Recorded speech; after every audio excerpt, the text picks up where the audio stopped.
মাশরাফিকে ভালোবাসার জন্য দিন তারিখ আলাদা করার প্রয়োজন নেই, তবু টানা দ্বিতীয়বার জনপ্রতিনিধি হবার উপলক্ষ বলে কথা। আনন্দের সমস্ত চিহ্ন ঢেউ হয়ে বয়ে চলেছে নড়াইলের এ প্রান্ত থেকে ও প্রান্ত। তবে সেই আনন্দের ভেতরে আছে ম্যাশকে নতুন উচ্চতায় দেখার তীব্র প্রত্যাশাও। বাংলাদেশের 18 কোটি মানুষের বড় একটা অংশ যেটা চায়, সে একই চাওয়া নড়াইলবাসীরও। মাশরাফি বিন মুর্তজাকে চাই বাংলাদেশ ক্রিকেট বোর্ডের প্রধানের চেয়ারে।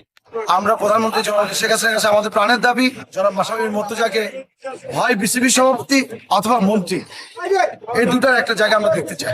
বিসিবির বর্তমান সভাপতি নাজমুল হাসান পাপন নিজেই বহুবার বলেছেন এবারই তার শেষবার। জনমানুষের সাথে সংযোগ, ঠান্ডা বুদ্ধিদীপ্ত মস্তিষ্ক।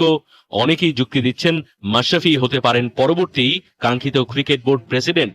যাকে নিয়ে এত ভাবনা, তার ভাবনাটা কেমন?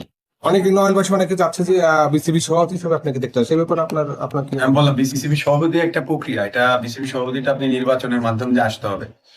যেহেতু আমি এখনো ডোমেস্টিক ক্রিকেট খেলছি, এই কাজগুলো এখনো আমি ওইভাবে পদক্ষেপ নেওয়া হয়নি।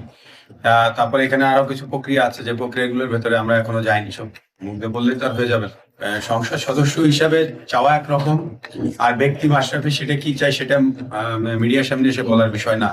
আমার জীবন আমার মতো করেই কাটবে, এটাই স্বাভাবিক। আমি কি চাই, কিভাবে চাইবো, কিভাবে চলবে, সেটা অন্য জিনিস। আর আমি যে সংসদ সদস্য হিসাবে আছি, এটা মাননীয় প্রধানমন্ত্রী জনতা শেখ হাসিনা মনোনয়ন দিয়েছেন। আমার নড়াইলের জনপদের মানুষ আমাকে ভোট দিয়ে আমাকে জয়ী করে সংসদে পাঠিয়েছেন, আগের বারও এইবারও। তো আমার প্রথম এবং শেষ চাওয়াই থাকবে যে এই মানুষগুলোকে যেন আমি লেট ডাউন না করি, এই মানুষগুলো যেন সুখে শান্তিতে থাকতে পারে। আমার ব্যক্তিগত চাওয়া থেকে এই মানুষগুলোর চাওয়াটা পরিপক্ক মানুষ হিসেবে পরিচিত মাশরাফি বিন মুর্তজা তার কাছের মানুষেরা জানান যে কোনো কিছুতে তিনি বিশ্বাস করেন না তাড়াহুড়োতে। আবার বিসিবি প্রেসিডেন্টের চেয়ারে বসার ক্ষেত্রে যে সমস্ত আপাত আনুষ্ঠানিকতার ঘাটতির কথা তিনি নিজেই বলছেন, সেগুলো কর্পূরের মতো উড়ে যেতে পারে যদি হাই কমান্ড অচিরেই তাকে সে জায়গায় ভাবনা করে। এখনই ভাবনা করুক আর নাই বা করুক, জনপ্রতিনিধি হওয়ার বাইরে বাংলাদেশ ক্রিকেটের অভিভাবক হওয়ার সবচেয়ে বড় দাবিদার মাশরাফি। বিসিবি প্রধান হওয়ার রেসে সমস্ত জনমত জরিপে সমসাময়িক যে কারো চাইতে নিরঙ্কুশ ভাবে এগিয়ে ক্যাপ্টেন ফ্যান্টাস্টিক। পাবলিকের ম্যান্ডেট যেখানে, ক্ষমতাবানদের ম্যান্ডেটও হয়তো সেদিকেই যাবার সম্ভাবনা জোরালো।